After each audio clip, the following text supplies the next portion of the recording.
Hi, LOVEDrNIKKI from ORANUM.com here. I hope you're having a lovely evening, morning, or afternoon. I thought I've had so many people ask about my story and all my gifts and that kind of stuff, so I thought I'd make a quick video and tell people a little bit about me. I was born with my fingers and toes webbed together and a flap of skin over my face. That's called a cowl. In the ancient Celtic belief system, someone born with a cowl was thought to be able to see beyond the veil. They cut my fingers apart, my toes are still webbed, and by the time I was 3 years old, I knew there were things that I knew that I couldn't tell to other people, because if I said something to them, they just got all weirded out about it. Oh no, how did you know? And then by the time I was 5, it was kind of a game I played with friends and family. At 13, I went down in Anchorage, Alaska and bought my first deck of tarot cards. This here deck of right here. It took me almost 3 months and $90 to get the deck, but I finally did, and I started doing my first professional tarot readings at the age of 13. That's also the age I left my parents' home. My father had died earlier, my mom had remarried, and things weren't the best. At 16, I had my first near-death experience. I was in a 75 Ford Ranger XLT pickup truck with a Northland package, and the extra 8 inches the Northland package gave you saved our lives. And we hit an International Lodestar 4300, grossing out at 80,000 pounds. To make that a little shorter, I was in a pickup truck that hit a semi head-on. And we were coming from Glen Ellen, Alaska, heading back towards Anchorage, and we were coming down the side of a mountain called Sheep Mountain. We came around the outside curve. The driver of our truck slammed on the brakes, let go of the wheel. The truck was pulling the grade coming up the hill. We slid over in front of him, and boom, boom, boom. We hit 3 times before we came to a final stop. I did not pass out during the accident. I know what happened with each time we hit and each collision and where each injury came from. And the third time we hit, when my body hit apex of being tossed forward with the force of the contact, it was like my spirit, when my body hit where the windshield was, it was like my spirit kept going and my body stayed there. And I didn't care what happened to what fell back in the truck. That didn't matter to me anymore. It was just an old house that I didn't have any further use for.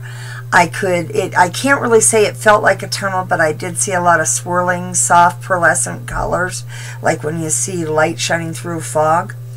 And then I looked up ahead, and of course there was the bright light, and between me and the bright light there were a bunch of silhouettes. And as soon as I recognized one of the silhouettes as being my dad, who had died a couple years earlier, I was kind of like I was fast-forwarded up to and in front of him, and I was talking to him. And we talked for a couple minutes, but felt like a couple minutes to me. And he grabbed me on the shoulders and he turned me around and put his hands on the shoulder blades and said, "Sorry, Gink, you gotta go back. There's work for you to do." And he gave me a push. The next thing I remember, I wake up, I'm in some kind of moving vehicle. I'm laying back on what feels like a bed, and there's some guy on top of me pounding me on the chest saying, "Not on my watch!" We have been fortunate enough to have a doctor and nurse who had just finished their training. It had been paid for by the state of Alaska, and they were on their way up to Alaska to do their time in Alaska, 4 years in the bush, for paying for their education. And we were their first patients. They hauled us down to Palmer Hospital. It took me almost 2 years to get over the injuries. I shoved the front of my jawbone back far enough to break the hyoid bone. I had to have a double bowel resection, several broken bones. They had to rebuild a lot of my face. It took about 2 years to put it back together. Funny thing about that is, my dad was a trucker. So, figure that one out, right? Then fast forward another couple years, I'm 18 years old, and I'm completely healed from that accident. Barely, but I am completely healed from the semi-accident. And I'm cruising around with a friend in his Piper Cub aircraft. Well, it's actually his dad's plane. And we kind of had a hard landing onto the side of a mountain. Now, the hard landing is a technical FAA term. It truly is. What it means is you slammed your plane into the side of the mountain or into the dirt. Yeah, you landed it someplace it shouldn't have landed. And he didn't make it through the night. The next morning when the evac helicopter got there, They lost me on the way. And they say I was gone about 10 to 12 minutes there. That time I had again the crossing over experience. I didn't speak to my dad. It was kind of like I saw Dad, but I didn't really talk to Dad. But I did talk to my grandfather who had passed and a couple of friends who had passed before that. And then I was done with my near-death experiences.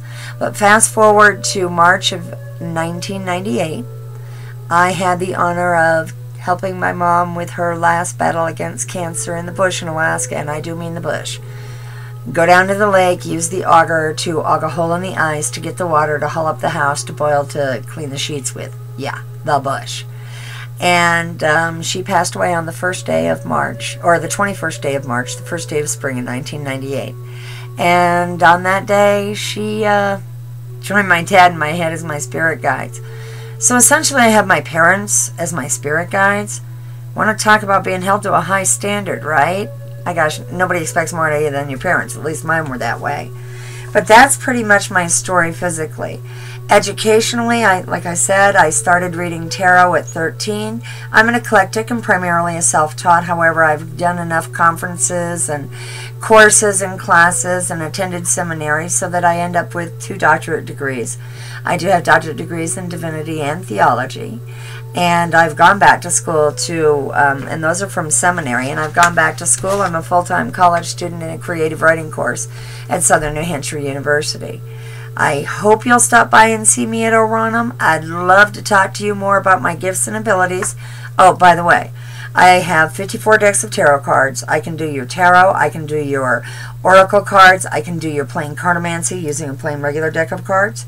I can use pendulums, runes, stones, crystals, rocks, feathers.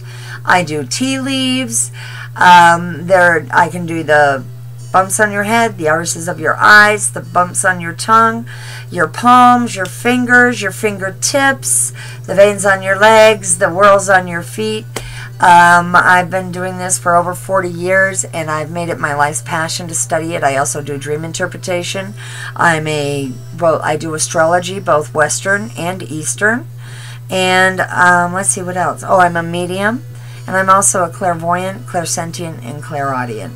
Now, the clairvoyance, clairsentience, and clairaudience, that's what I was born with. I knew things, saw things, and heard things. And that's where my primary gifts lie. My favorite type of reading to do, honestly, I like doing tarot readings. I think they give my clients something to see and be able to be validated that what I'm telling them isn't just being pulled out of whole cloth, so to speak. But like I said, I do hope you'll stop by ORANUM.com and look me up. I'm LOVEDrNIKKI, and I'd love to talk to you more and hear your story too. I hope you have a great day. Bye-bye.